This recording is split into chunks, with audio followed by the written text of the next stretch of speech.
Deseskalatzearen lehenengo fasean sartu ondoren, Gernika Lumoko udalak ateak ireki ditu berriro herritarrei arreta eskaintzeko. Horrela, herritarrentzako arreta zerbitzuaren bitartez, aurrez aurreko laguntza izango dute berriz ere hala behar duten herritarrek. Ordutegia 9:00 orduetara izango da eta pertsonen arteko segurtasun tartea mantendu behar denez, ez da arretarik egongo bulegoetan. Kontuan hartu beharreko beste neurri batzuk ondorengoak dira. Sartu aurretik, herritarrek atean aurkituko duten gel hidroalkolikoarekin desinfektatu beharko dituzte eskuak eta derrigorrezkoa da eraikinaren barruan maskara erabiltzea.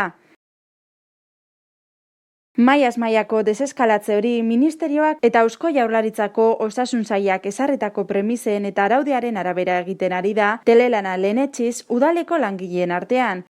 Hala ere, lanpostu bakoitzera sartzeko egunak igaro ahala hautematen diren premien arabera egingo dira.